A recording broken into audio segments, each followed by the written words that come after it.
Welcome to Natural Recovery from Suffering. The secret is buried. I mean, there's no secret. It's just a concept. But we actually can live an authentic life without suffering and without sabotage. That's the secret. People since forever have been wanting to discover that. But quite frankly, I don't see that many people who have. I used to think that non-dual teachers surely saw through sabotage until I saw them get sick like I got sick or do some scandal. And then I saw, no, sabotage is a different topic. You have to end suffering to end sabotage. Because just as we create suffering to stay safe and get love, we create identity and different things. We create those very same things to block us from living the life that we want or that we could have.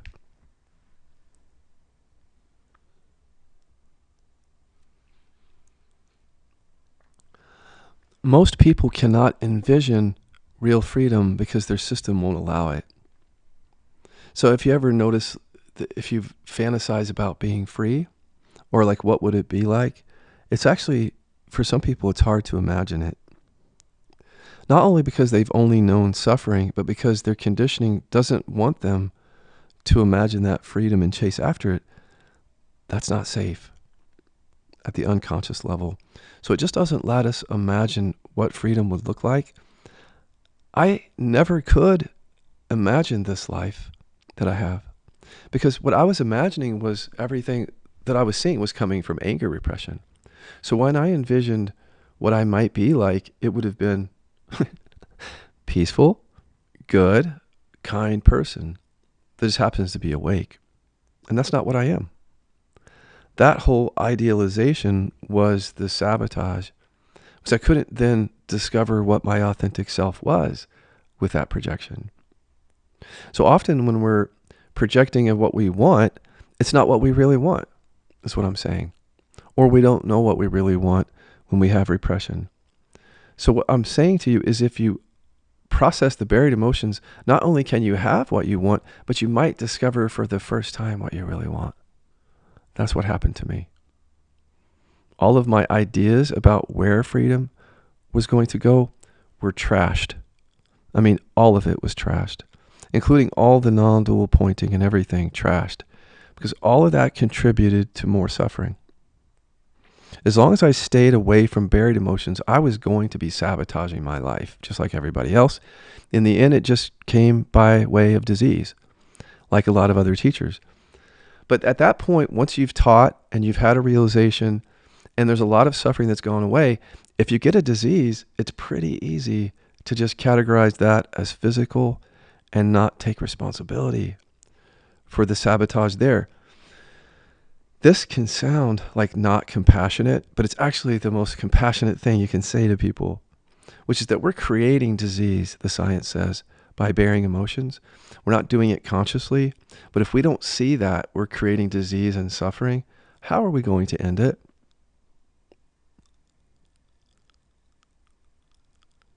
It's not going to happen. Perhaps the biggest sabotage is believing that we're not creating our own suffering. That keeps us from ending the sabotage. We're not even looking in the right place. And then if we look within ourselves, we often go to safer places from which the sabotage is not being created. For example, let's say you want to start a website, but what comes up is this block like, I'm just not good enough. I'm an imposter. Well, if you process the block, the belief that you're an imposter or not good enough, you'll continue to create the imposter identity. Because the imposter identity is coming up to keep you safe from feeling and expressing what's true and just killing it in your life. So remember, the imposter and the deficiency stories and the core limiting beliefs, we're choosing those from the unconscious. Align yourself with that and discover it, because if you don't, you'll keep processing or doing something with these blocks, not understanding that you create them and that you want them there. When you do the work of buried emotions, you no longer want the blocks there, so you won't produce them because you're not being driven by safety. When you transmute the frozen fear of repression. That's what's driving all that. So there's no effort, not a single ounce of energy needs to be spent on removing anything. The moment we start trying to get rid of things, we're probably driven by the unconscious need to stay safe and get love. So instead, make that conditioning conscious at the unconscious level that's driving it. We'll show you how to do it. Don't sit there and try to do it right now because, I mean, you can, but look, we've already done it for you. You don't have to reinvent the wheel. It took me 1.5 years of inquiry to find it. You don't have to do that. We'll show it to you.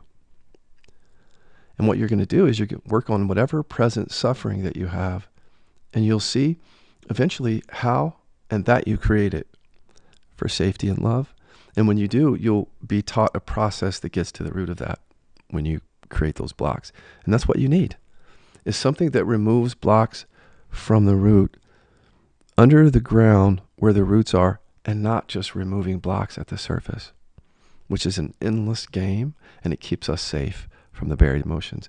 And also it lulls us into a false thinking, like, oh, I don't see that not good enough story as much.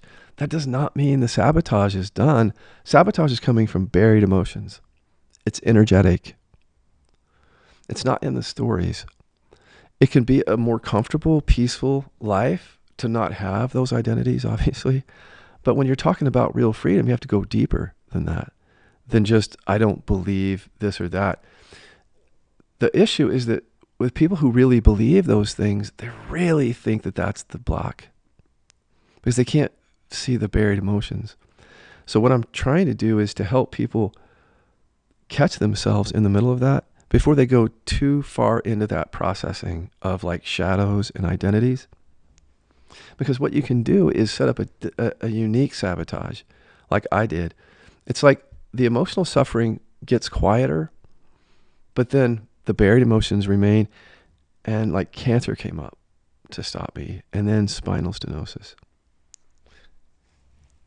My system was just demanding safety at that point. I hadn't listened to my body my whole life, so the body is in control of it all. So when I got sick, that was my body's way of saying, you can't do this anymore. You're not living authentically, and we're storing this emotion, and you're going to feel pain now, and you're going to stop everything that you're doing. And I did. There was nothing else, apparently, that was going to stop me. Maybe some of you are going to be like that. There's just going to be some suffering that's so bad that it'll force you to stop. But what I've been saying to people is you don't have to wait for that. Waiting for that is a sabotage. It's like assuming something that isn't true, that you're done suffering, just because your present experience is okay, if it is. But being okay now is one of the problems, because once we are like okay now, we won't go to the buried emotions because we seek safety. Being here now and being okay now is like a trauma response for people who have buried emotions. Even if they're sitting on a volcano, as long as they're okay now at the surface, by allowing all the stuff that comes, it lulls them into this sense of really being free.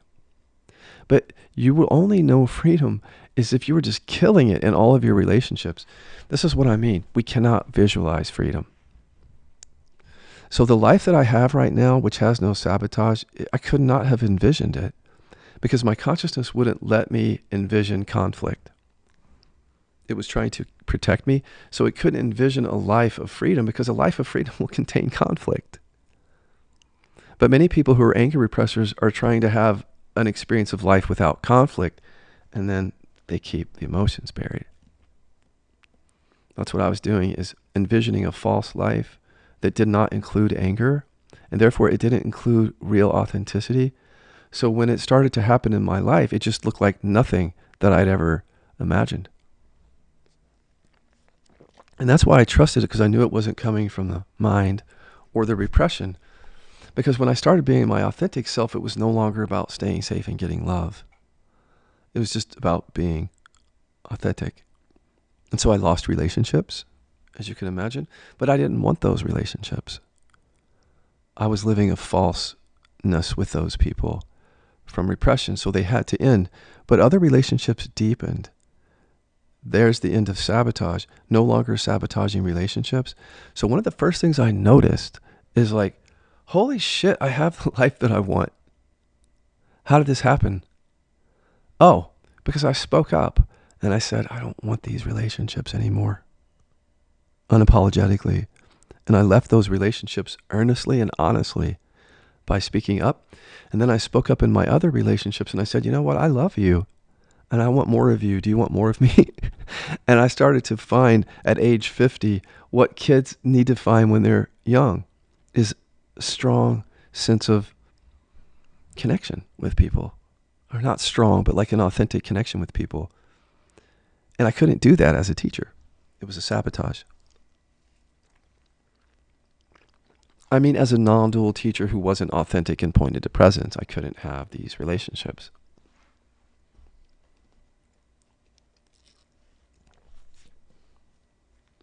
Because I couldn't imagine conflict. I couldn't imagine saying to someone the things that I say now. My system wouldn't let me, so it wouldn't let me imagine freedom. It kept me suffering. What authenticity actually looks like is just as you might imagine it, if you can imagine it, is that it's okay with conflict. Conflict in some cases is necessary to move through something because with repression, people don't speak up. And so hidden resentment remains. And a sabotage happens from the unconscious level when people are not expressing freely. But when people are expressing freely, everything gets put on the table. Like everyone's thoughts and feelings in a relationship. And we get visibility on the relationship. And even conflict. Because we might find, well, I have certain needs or wants that I didn't realize I had. And I want to say this to you. That I've been putting this on you the whole time. I needed your love the whole time, but I never said it. And so I created suffering in this relationship. Like we just don't ever do that. So we keep creating suffering. So an authentic life looks like that. It looks like honesty. Sometimes at the beginning of a relationship, it looks like a hard conversation about what's real. Or hard conversations throughout a relationship, or feeling and expressing stuff that is uncomfortable, because that's how we move through it. Conflict is a part of it, very much so. What I learned about sabotage is that if I have an issue with somebody, if I can't set a boundary or speak up, then I become powerless and I sabotage it, needing to take care of other people's feelings before mine. So that's not the case now. I'm not responsible for other people's feelings. That's theirs. I'm only responsible for mine. So when I enter a situation in which I have a different perspective than someone else, I don't hide the perspective to stay safe and get love. I express the perspective. I also remain open to see the other side of things. But if I can't express the perspective, I will sabotage. That's what it is. It's holding yourself back. And that's why we can't envision conflict, because we're constantly holding ourselves back as anger repressors. And yet we need to be able to move through conflict. That right there is a big reason for the sabotage for anger repressors. Because it's my ability to be in conflict that has allowed a lot of things to happen in my life, like real transformation. I think a lot of us think that we can leave our relationships or disconnect from them and somehow discover that freedom and that it will translate back to the relationship. But that's exactly what won't happen, because the disconnection in the relationship is created by the emotional repression. When we turn away from the relationship, we're turning away from buried emotions. When we look towards a path or a practice that frees us outside of the context of relationship, most likely we're not getting to buried emotions. And we're getting some false state of like a bypass. And then we falsely think, I can go back to my wife now and be free. But there's so many stories of people and spouses who had their spouse wake up only to not be authentic. Divorces happened. I've been taking notes through the years of how many divorces happened, because people woke up before they dealt with their shit. And so when you wake up and you don't deal with your shit, you still have to do the same thing that every ego does, is deflect, not take responsibility, not be authentic or vulnerable, maybe just be here now, at peace even, and avoid buried emotions. We can't leave our relationship to find freedom from the sabotage in it. No more than we could really leave our job to see how we're sabotaging it. The leaving and the disconnecting is part of the sabotage. We'll leave relationships before we even have a chance to discover what we are, because it doesn't feel safe, let alone to discover the other person. I've seen people leave my mentorship program before they have a chance to show who they are or to see me. Because it's all about safety and getting love. It's not about freedom when you're unconscious. Take money, for example. So if one of the things that you'd like to manifest is a different life around money, maybe more money or a better relationship with it, there's no way to have that until you deal with the inherent conflict that comes around money. It's inherent because people are surviving by needing money, and you are too. But if you can't own it, how that's driving you, how the fear is driving you, then you bring that into every work environment, maybe even every relationship, where your unconsciousness around that keeps you from saying things. That's what I was doing, is I was checking out. Like, oh, who cares about money? That's the spiritual thing. Just let that happen. Well, that's just like saying, well, my relationship is just going to happen if I stay unconscious. Yeah, more suffering will happen. But if I don't make the buried emotions that create the suffering in relationship conscious, the suffering is not going to go away. And the same is true for the money. So what I saw was quite the opposite of what other people see. What I see is people checking out of life and out of things like money and even relationship because they have repression. But awakening checks you right into it. Fully, you can't leave. Here you are. Your own body's producing it all. So when you leave the conversation of money, you leave your own body because you have fear there. When you leave the conversation of authenticity or anything like that, you leave. These are important concepts to talk about. They're more than concepts. They're pointing us to freedom. But if we don't talk about it, many people will come into spirituality and put money here on the side and struggle with money. I have before, because I wasn't fully bringing it in to the inquiry to see the fear around it. Sabotage, sabotage, sabotage. See, issues with money are wrapped up into the fear of being rejected and humiliated and not being able to be authentic because it affects our ability to get a job, to go for this job, to start our own career, to follow through with that. It's all implicated. Money is implicated in your freedom. It's involved in your relationships. If you have a romantic relationship and you don't communicate well around money, you're going to have other issues too because it's all connected. You're probably not communicating around other issues. So the end of sabotage is where you come online to naturally take ownership of your life, not from the ego state though. The ego cannot take ownership of anything. So it's what you really are that takes ownership of how you create blocks. You create ego identity for safety and love. That's how you can end sabotage. And only how. How will you end sabotage if you don't know that you're creating it and how? Here's the thing you should always remember though. There's something in you that doesn't want to end the sabotage. And just like I said, when you sabotage or seek or avoid, you're being successful. Pretty much 100% of the time. So as I said, if you believe you're broken, you're being successful. Your conditioning is producing that to make you believe it, even though you're not broken, to keep you safe and get you love. So that's successful when we suffer. It's exactly what we want from the unconscious level. If we don't align ourselves with that, it'll keep happening. Because we want it to.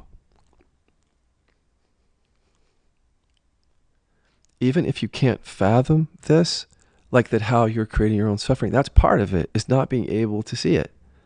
So you don't want to just like take a first disagreement with me and go, okay, I disagree. Because that's the mind. Give yourself a chance. Here, go into the body and see if you can verify. It takes skill and you have to develop it, but verify everything that I'm saying. If it sounds like a tall order, let me simplify it for you. If you're an anger repressor, virtually all or a lot of your suffering is coming right from there, because it produces this fear of conflict, which stops you with beliefs and things like that. So basically, to end sabotage, focus on the buried anger. Because once you can move through conflict, there's just no sabotage. You're expressing yourself, you're being authentic, you're setting boundaries, you're processing if something comes up around that. But that's how you end it. And then I've watched people end it by going to the buried anger and being able to move through conflict. Now, hurt and sadness repressors, if that's what they have, they're going to move through life by being more vulnerable and showing themselves more to people, because they were blocking themselves because they couldn't be real with people. So whenever it gets close to vulnerability or sensitivity, they'll back away and block themselves. So I've seen them move forward into their lives by opening to that buried emotion. It's just quite natural and beautiful to see, because it comes from getting to the root. So the person doesn't have to make it happen. It's just an unfolding where they just start reporting, oh, you know what? I sat down with somebody yesterday and I just said what was really true for me, and it shifted everything.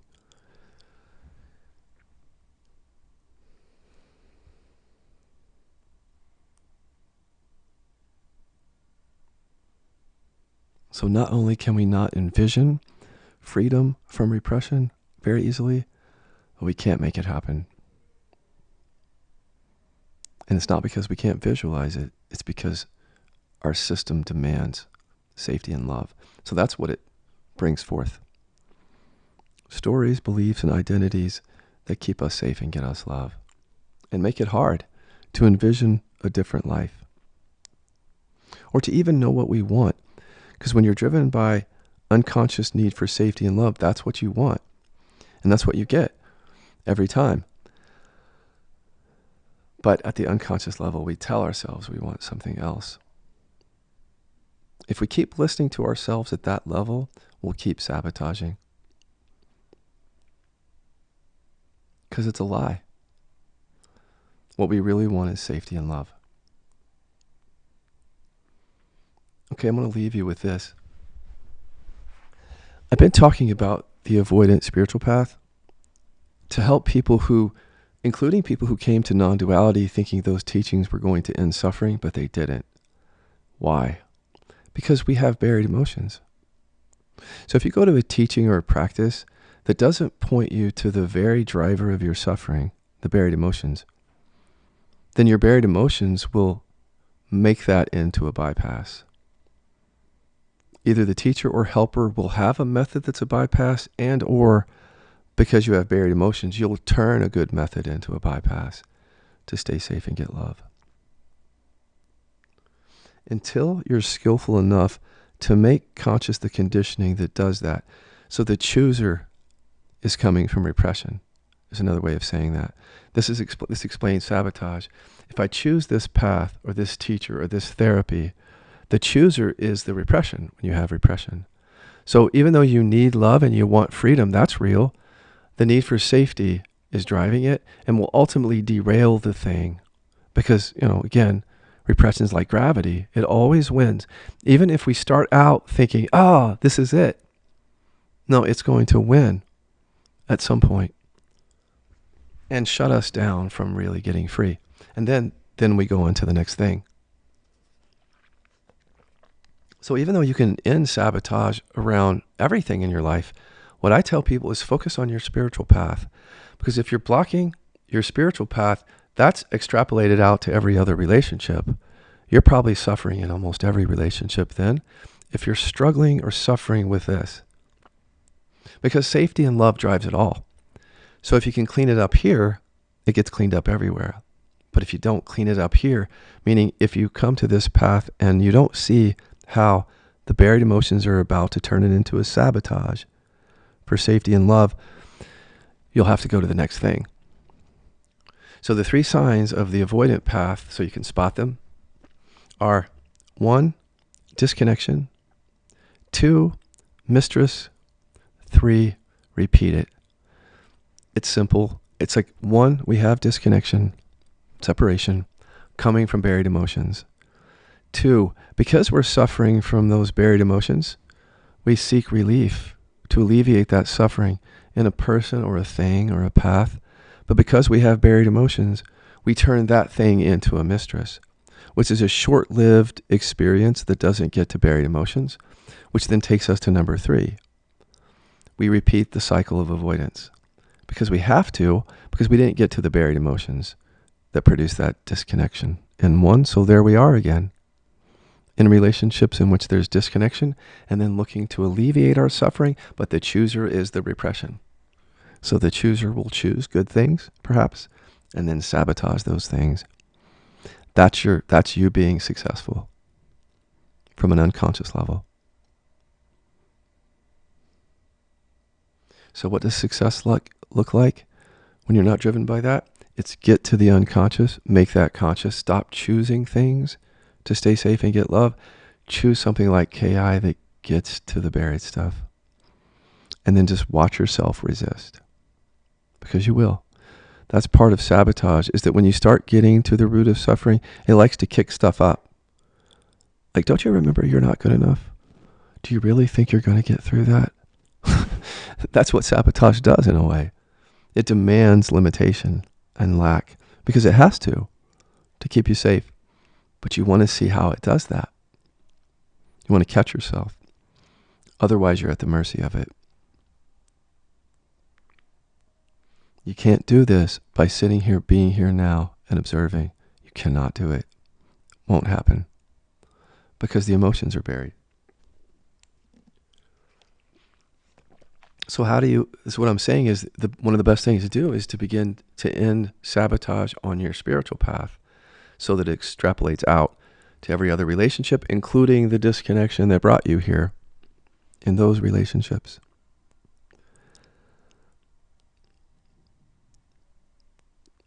But first, many of you will have to spot yourself in the 3 signs and probably resist for a little while before you come here. That's all part of it. And then even if you come here, you might resist. But at least you found a place that gets to the root of it. So you can stay here as long as you want. We understand that sabotage and avoidance is part of KI. We're very clear about that. We also know that there are a lot of people in our newsletter and out on social media who are afraid. I understand that. And so we're still talking to you. We're not going to stop. Because I lived in avoidance and sabotage for almost 50 years. There's always hope. Doesn't matter what's happening to you. I got to the end of my rope with a suicidal ideation and I ended suffering from there. You are never counted out. No longer it doesn't matter how long you avoid here. You're never discounted. Your conditioning will tell you that you are. But that's what we make conscious here when you're ready. So if you're ready now, I've put some links in the description. Well, one actually, that takes you right to the things that I'm offering people. Just come and talk to me. You'll see. And then if you're not quite ready for that, go to repressandtest.com. That'll put you on the newsletter. And then we'll get to know each other from there.